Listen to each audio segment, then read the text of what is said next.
In Oklahoma, there have been more drownings that are unexplained, people disappearing on the water, on lakes in this area than any other place in the world. Now, a lot of people attribute this to what they believe is some sort of giant aquatic creature that lives in three lakes in Oklahoma. Now, I've studied this extensively, and I believe, without a doubt, there is something residing in Lake Thunderbird. Now, this story comes from actually Lake Thunderbird. There was this fisherman who said one night he went out on his bass boat and he was out in the middle of the lake. He had cast several lines out and he said he was just sitting there in his boat. He said, it was just a calm, clear night. The moon was out. There wasn't another boat in sight. And he said he just got this like eerie feeling. And he noticed just how calm, how still and placid the water was. And he said it was just like very quiet, which was odd.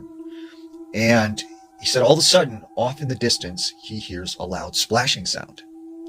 And then over in the other direction, he hears another loud splashing sound. And then in another direction, he hears this loud splashing sound. And he said as he looked out over the water with the moonlight shining on it, he started to see sort of this wake appear, and something very large was moving in the water towards his boat. And it got within a few meters, and then he said it just submerged it, and the water was calm. And so he said, you know what, I'm out of here. I'm pulling the lines in, and I'm going to leave. So he started reeling his lines in, and he said the next thing he remembers, like, he felt this sharp pain up the back of his leg all the way to his back. And he finds himself flying out of the boat into the water and going under. And he said the water was just murky, dark. He couldn't see anything. Something had a hold of him and was pulling him under. And he said that's when he sees these two luminous eyes that are staring at him. And he just started to fight as hard as he could to get out of like whatever this was hold. He said he managed to get free, and he starts swimming towards the light of his boat, gets up in his boat, and he just accelerates towards the shore. He gets to the dock, gets out of the boat, and he goes up to the shore. And that's when he notices he has several lacerations all up his leg and all up his back. And he said right at that moment, he heard a loud splashing sound right by the dock. And he said there was this canoe that was tied off. And he said these like tentacles came out of the water, grabbed onto this canoe, and submerged this thing. And he said it just terrified him, and he ran out of there and has not been back to this place since. This second story takes place in the same area at the RV park. There was a woman who was staying there. She takes her dog one night for a walk along the lake. And she said she just remembered hearing splashing sounds coming from the water. And at first she thought it was just like a fish, but she said, whatever it was really large. As she's walking along the water line, she said she just kept hearing the splashing, like whatever this was following her. Then it got quiet for a little bit, and she said, well, it must be gone, whatever it was. She said the next thing she knows, her dog just starts barking and alerting her to something. She looks up ahead, and she said she sees this thing that was as large as a cow, and it's dragging itself along the shore. And she said her dog managed to slip the leash and takes off running towards this thing. She hears her dog yelp. This thing grabbed her dog and just starts dragging it into the water. And she said, it just threw her off guard and like terrified her. And she couldn't believe that there was something in the water that could take a 90-pound dog and just drag it into the water like it was nothing. Something is going on. Like, I don't know, but I think that we shifted into another dimension. Now, listen to this. So I was looking at a world map today, and I'm like, wait a second, like all these countries are completely in a different place. Like, look at where South America is. South America has always been under North America, and now it's in the middle of the Atlantic Ocean. Look at New Zealand. Look at some of these other islands and where they are. You can't tell me that this map wasn't different 5 years ago. Okay, so I started going down the rabbit hole, and I looked at Home Depot, right? I go there all the time. I was there a couple weeks ago. Except it's not called Home Depot. It's called The Home Depot. Yeah, there's a the in front of the Home Depot. King Tut, right? We all learned about him in school, and we've seen that famous mask, right? That's solid gold that he wears. What's on the top of it? a giant cobra. Nope, nope, there isn't one. Okay, there is a cobra, but it's to the right, and there's also another vulture on the other side. It's completely different. Think about Scary Movie 2. My favorite line to say is, "Take my strong hand."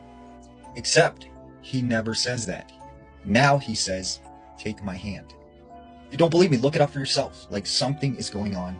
We've shifted into another dimension. There was this French ecologist named Philippe Garnier. Now, he went down to the Congo, Africa, on this research expedition. And he said he was going down the Congo River to this area where a lot of people have not been before. And he said one of these fishing villages that he came upon, he was going to stay there for like a couple weeks. And he said there were missionaries there who like helped out this tribe and helped him communicate with them. Well, one of the things that he first notices when he gets to this area is that there are all these crosses right next to the river. And so he asked one of the missionaries, like, what is the meaning of these crosses by the river? And he says, well, you see, this tribe here, they believe in what they call the Ninibi. And he said the Ninibi are like these they call river water people who are similar to, in other cultures, like mermaids. And he said they believe that they live in the deep parts of the river. And he said, it doesn't matter if you're a man or a woman, they will appear as what you desire to lure you into the water and take you. And he said these people believe that several of the villagers were taken by them and they are very afraid of them. So he says, it just sounded like a crazy fabricated story or whatever. So he said at this time, after he got done talking to the missionary said, hey, I want to give you this cross, and stuff. And so he takes the cross, he puts it on. And he said, after a couple days spending time with this tribe, he realized that they were really terrified of these like water river people. And he said one night he went to bed in this hut next to the river and he remembered it was storming really, really bad. And he said it just kind of kept him up. He couldn't sleep. And then when he finally got to bed, he said he started to have this dream. And he said in this dream, this beautiful woman appeared in his room. And he said she was completely naked. She had this blank stare on her face. And he said she was just moving her shoulders like kind of back and forth.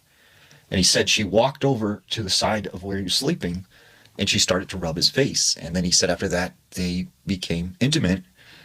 And he said during this time, he started to notice she was changing. And all of a sudden, this beautiful woman turns into this decrepit corpse. And he said, she had these long, dangly fingers with black nails, sharp black teeth. She had eyes that were like hanging out of the sockets. And he said, it was just the most terrifying thing he'd seen.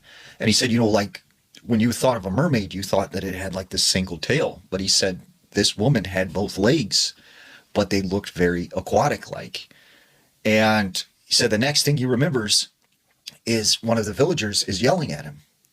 And he realizes he's not in the hut. He's actually outside next to the river getting ready to step into the water. And he said right at that moment, there was a flash of lightning and it illuminated the entire river. And he sees the shadow of what appears like something in the water and it jumps down and splashes. And he said, it was just this really terrifying experience. And he said throughout his times being there, he said at night you could hear whatever these were screaming. And he said it was just probably the most scariest thing you could imagine. And the fear in these villagers' eyes, like, he could tell whatever this was something real. This story comes out of central Illinois. There was this man named Jack. And Jack said when he was younger, him and his friend were playing out in the woods. And he said they came across this pond in the middle of the forest. And he said when they got to the shoreline, they looked out and there was like a little island in the middle of the pond with a couple trees. Now, Jack noticed his friend started getting like really nervous. And he said his friend was like, look, we gotta go, we gotta get out of here. And he's like, why, what's wrong? And he's like, come on, we gotta leave. So his friend, took off and just started heading back into town. So he follows his friend and they go all the way back to his house. He goes inside and his friend tells his dad, like, hey, dad, I found that place you were talking about with the pond and the island in the middle. And his dad was like, what? What? Are you guys okay? Like, is everything all right? And Jack's like, what's wrong? What's wrong? And his dad's like, nothing, nothing. Just don't ever go back to that place. Don't ever go there. And he said like his dad would never talk about like why they shouldn't go there. So later on in life, Jack said he was about 25, and at this time he was living in his car. And he said, he would park at places around town, but he kept getting told to leave. So he remembered that spot out in the woods, that there was this little dirt road that would take you, far out into the woods right by where this pond was. And he said, you know what? I bet I could park there, I could sleep there, and no one would disturb me. So he drives his car out to this spot. It's about 9, 10 o'clock at night.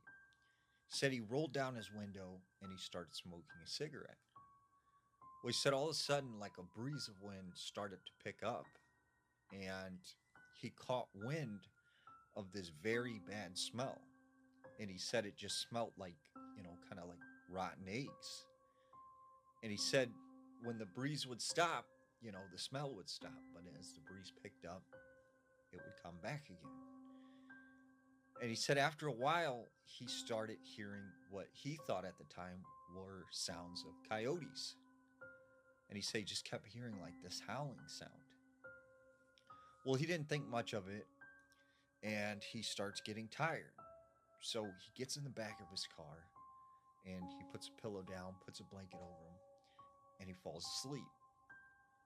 Well, he said, it was a really nice night, so he had the windows partly rolled down, letting the breeze in. And he said he just remembers waking up to this weird feeling on his ankle. And he said when he looked down, there was a hand that was covered in hair grabbing his leg. And he said when he looked up out the window, he could see the face of a wolf, but like a body of a hairy man. And he said there were two bright yellow eyes just staring at him. He said this thing grabbed his ankle and started trying to pull him out of the back of the car. He's screaming and yelling, trying to fight this thing and kicking as hard as he can. Finally, this thing lets up. He gets up to the front of the car and he starts the engine and he starts taking off. Well, he said this thing still had its arm in the window, and he starts dragging it along the road with him, and it's trying to actually get inside the car. And then he said finally it just kind of broke off and it like rolled and then took off into the woods. And he said he, was like terrified. He's speeding down this dirt road, and he said all of a sudden he noticed standing on the side of the road up ahead, there was this woman with like long black hair. And he said she was just standing there staring at him driving by.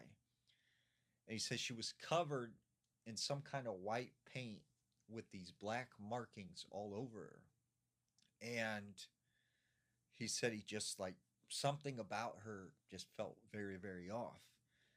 But he kept driving and she just stared at him as he drove past. So he said, he got back into town and stuff and he was pretty freaked out.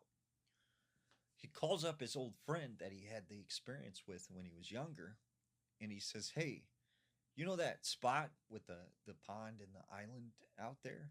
Like, why did you get so freaked out? And he goes, well, my dad said that there used to be like this satanic cult that lived there, and they would do all this, black magic ritual type stuff. And he said like strange stuff would happen in that area and people would disappear all the time. And he said when my dad was younger, he's seen what he still swears to this day was a half man, half wolf creature in those woods.